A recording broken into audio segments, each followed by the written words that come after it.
عید میلاد النبی یعنی یہ جو ہے نا میلاد جو ہم رسول اللہ صلی اللہ علیہ وآلہ وسلم کی یہ جو مناتے ہیں، اس حوالے سے جاننا چاہوں گا کہ کیا اس کی کیا اصل جو مقصد ہے وہ کیا ہوتا ہے؟ دیکھیں میں آپ سے عرض کروں کہ اکثر سوال کیا جاتا ہے کہ ہم میلاد کیوں مناتے ہیں، اور یہ بڑا عجیب و غریب سوال ہے. اصل میں یہ سوال بنتا ہے نہیں. سوال یہ ہے کہ ہم میلاد کیوں نہ منائیں، یہ سوال ہے. یہ سوال ہی نہیں کہ ہم میلاد مناتے ہیں، یہ بتائیے کہ میلاد کیوں نہ منائیں. آپ کوئی ایویڈنس ہے ان قرآن کے اندر منع ہے؟ جواب آتا نہیں. احادیث مبارکہ میں منع ہے؟ جواب آتا نہیں. کیا صحابہ کرام رضوان اللہ تعالی علیہم اجمعین نے منع کیا؟ جواب آتا نہیں. بڑی عجیب غریب بات ہے کہ آپ منع کرتے ہیں. اچھا جناب یہ دیکھیے کہ میں بڑے سادہ الفاظ میں بتانا چاہوں گا کہ اسلام کیا ہے. اسلام 4 چیزوں پہ مشتمل ہے. حضور نے جو فرمایا وہ اسلام ہے، حضور نے جو کیا وہ اسلام ہے، اور حضور نے جس سے منع کر دیا وہ اسلام ہے، اور حضور نے جس سے منع نہیں کیا وہ بھی اسلام ہے.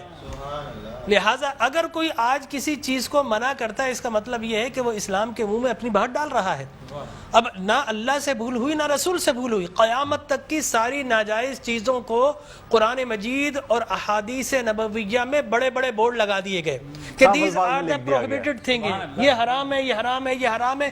بڑے بڑے بورڈ لگا دیجیے. وہ دیکھیں طریقہ اور اصول بھی یہی ہے کہ ہر جائز چیز کا نہیں بتایا جاتا. مثال کے طور پر اگر آپ کو کہیں جانا ہے تو آپ نے کبھی زندگی میں بورڈ نہیں دیکھا ہوگا کہ الاؤ ہے ادھر آ جائیے، نہیں، یہ کہیں نہیں لکھا ہوگا. ناٹ الاؤڈ ہوگا وہاں ضرور لکھا، جہاں ناٹ الاؤڈ ہوگا، پروہیبٹڈ ایریا ہوگا، وہاں پر بورڈ لگا ہوگا کہ یہاں داخلہ منع ہے. لہٰذا قرآن و احادیث میں بھی بڑے بڑے بورڈ لگا دیے، یہ حرام، یہ حرام، یہ حرام. اور مجھے کہنے دیے ڈاکٹر صاحب، اللہ کا نبی بنیادی طور پر ہر جائز کام کروانے نہیں آتا. بالکل نہیں. دراصل اللہ کا نبی ہر ناجائز کام سے روکنے کے لیے آتا ہے. اگر جائز کام کی اگر جائز کام کروانے آتا اور جائز کی فہرست بنتی تو قرآن 30 پاروں پہ نہیں 30,000 پارے بھی کم پڑ جاتے کہ یہ بھی جائز، یہ بھی جائز، یہ بھی جائز، یہ بھی فہرست، ایک پوری فہرست بن جاتی. کہاں تک ہم قرآن حفظ کرتے؟ لہٰذا قرآن کے اندر اللہ کو جو ناپسند چیز ہے ان کا بیان ہے، اللہ کو جو پسند ہے ان کا بیان ہے. ہر جائز چیز اللہ کا نبی کروانے نہیں آتا. اب اگر بنگلہ دیش کے لوگ رہنے والے اگر پوری زندگی اگر چاول کھاتے ہیں اور مچھلی کھاتے ہیں، ان سے یہ نہیں پوچھا جائے گا باجرے کی روٹی کیوں نہیں کھائی، تم نے گندم کیوں نہیں کھایا، تم نے فلانے نہیں کیا، نہیں پوچھا جائے گا. اگر اسی طرح پاکستان کے رہنے والے مچھلی روزانہ نہ کھائیں تو ان سے نہیں پوچھا جائے گا کہ یہ بھی تو اللہ کی غذا تھی، جائز تھی، تم نے یہ کیوں نہیں کھایا. نہیں، ہر جائز چیز اللہ کو مطلوب نہیں ہے. اللہ کو مطلوب یہ ہے کہ ہر ناجائز کام سے روکا جائے. لہٰذا اللہ کے پیارے حبیب نے قیامت تک کی ساری ناجائز چیزوں سے منع کر دیا. نہ اللہ سے بھول ہوئی معاذ اللہ، نہ رسول سے بھول ہوئی. دین مکمل ہو گیا. اب اگر کوئی یہ کہتا ہے کہ یہ ناجائز، یہ بدعت، اس کا مطلب یہ ہے کہ کیا تجھ پر وحی نازل ہو گئی؟ باب نبوت تو بند ہو چکا ہے، اب تو کس بنیاد پر کر رہا ہے؟ دیکھیے اب کس بنیاد پر تم منع کر رہے ہو. اور میں آپ کو بتاؤں ڈاکٹر صاحب، یہ دین کا مسلمہ اصول ہے کہ کسی چیز کے جواز کے لیے کوئی ضعیف حدیث بھی کافی ہے، لیکن کسی چیز کے حرام یا بدعت ہونے کے لیے قرآن اور احادیث کی نص قطعی چاہیے آپ کو، اور حدیث متواترہ چاہیے. اس کے بغیر آپ کسی چیز کو حرام نہیں کر سکتے، اس لیے کہ اسلام گلا گھونٹنے کے لیے نہیں آیا، اسلام تو راحتیں دینے کے لیے آیا ہے. لہٰذا جو ناجائز چیزیں تھی اسلام نے وہ منع کر دی 1400 سال پہلے. اب اگر کوئی کہتا ہے کہ جناب آپ میلاد کیوں مناتے ہیں، تو میں کہتا ہوں یہ سوال ہی نہیں. بڑے احمق لوگ ہیں جو جائز کی دلیل مانگ رہے ہیں. ارے بھائی دلیل تو ناجائز کی ہوتی ہے، لہٰذا آپ ناجائز کی دلیل دیجئے کہ قرآن میں منع کیا کہ احادیث میں. بلکہ اب میں یہ کہتا ہوں اس بات کے بعد آپ قرآن پڑھیے. اللہ تبارک و تعالی نے 5 نبیوں کا میلاد قرآن میں بیان کیا ہے.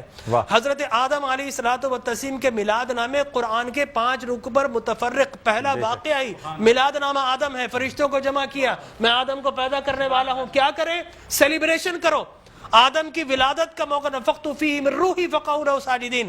جیسے ہی میں یہ آنکھ کھول دے، یہ پیدائش ہو جائے، ولادت ہو جائے، تو تمہیں کیا کرنا ہے؟ اس کو سجدہ کرنا ہے.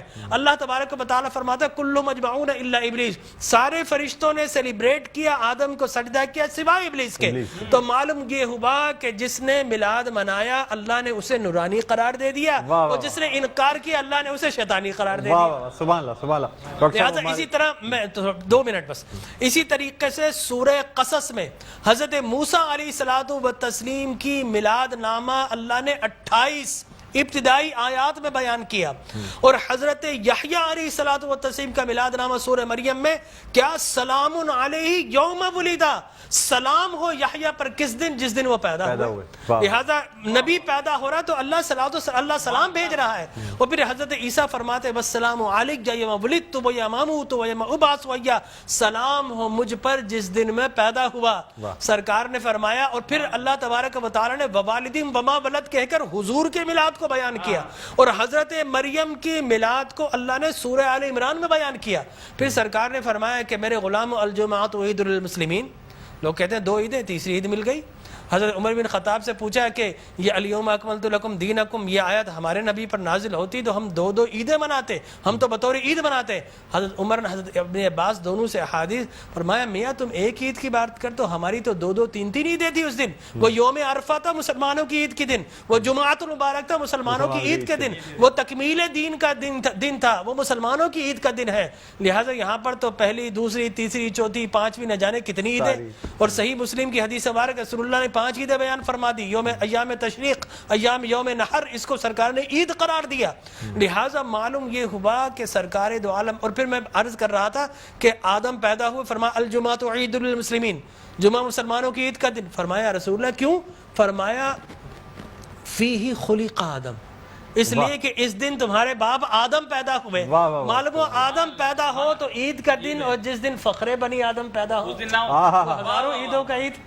یہ عید بھی ہے اور یقینی طور پر جشن بھی ہے۔ دیکھیے حضرت عیسیٰ ابن مریم علیہ الصلوۃ والتسلیم پیدا ہوتے نا، اللہ تبارک و تعالی حضرت مریم کے پاس پینے کے لیے کچھ نہیں تھا، اللہ فرماتا وَحُزِّ إِلَيْكِ بِجِذْعِ النَّخْلَةِ تُسَاقِطْ عَلَيْكِ رُطَبًا جَنِيًّا، اے مریم گھبرا مت، اللہ کے میرا نبی آنے والا ہے، اس کی ولادت ہونے والی ہے، یہ سوکھا ہوا درخت ہے، اس کو ہاتھ تو لگا۔ حضرت مریم جیسے ہی ہاتھ لگاتی ہے، اللہ تبارک و تعالی میلاد عیسیٰ کی خوشی میں اس کو ہرا بھرا کر دیتا ہے، اور پانی جاری و ساری کر دیتا ہے۔ تو اللہ تبرک بھی دیتا ہے، اللہ تبارک و تعالی اسے سیلیبریٹ بھی کرتا ہے۔ تو یقینی طور پر میلاد النبی صلی اللہ علیہ وسلم کے اگر جواز کی آپ بات کریں گے صبح ہو جائے گی، میں قرآن سے بھی بیان کرتا رہوں گا، میں احادیث نبویہ سے بھی بیان کرتا رہوں، لیکن ناجائز کی ایک دلیل اگر کوئی ہمیں دینا چاہے تو ہم موجود ہیں میٹرو ٹی وی پر، کوئی ایک دلیل ہمیں دے دے۔ لوگ کہتے ہیں بدعت بدعت، یہ بدعت، او بھائی بدعت ہر نیا کام بدعت نہیں ہوتا، ہر نیا عقیدہ بدعت ہوتا ہے۔ لہذا وہ سمجھے نہیں، ہر نیا کام بدعت نہیں ہے۔ میں آپ کو ثابت کر دوں، جو ہے نا ہر نیا عقیدہ بدعت ہے۔ لیکن آپ شیطان نے جب بلیف جو جس چیز پہ انسان کا ہے وہ قائم ہے، وہ قائم ہے۔ ہر نیا کام، اگر ہر نیا کام بدعت ہوتا، خوشی منانا، عید منانا، اس میں تو کوئی ایسی بات انوویشن ہے اسلام کے اندر۔ آپ یہ دیکھیں نا، حضور اکرم صلی اللہ علیہ وسلم کی وفات شریف کے بعد قرآن مجید جمع کیا، بدعت، پھر اس کے بعد تراویح بدعت، وہ بخاری کے ہذہ نعمت البدع، حضرت عمر بن خطاب کے الفاظ ہے کتنی پیاری بدعت ہے کہ میں نے تراویح شروع فرما دی۔ تو مقصد وہ کہ بدعت اچھی بھی ہوتی ہے، صحابہ کرام، بدعت حسنہ بھی ہے، بدعت مذمومہ بھی ہے، اور مذمومہ بدعت کیا ہے؟ اچھی چیز کو مٹا دینا، اور بدعت حسنہ کیا ہے؟ کسی اچھی کام کا جاری کرنا۔ فرمایا من سن سنتا حسنۃ فلہ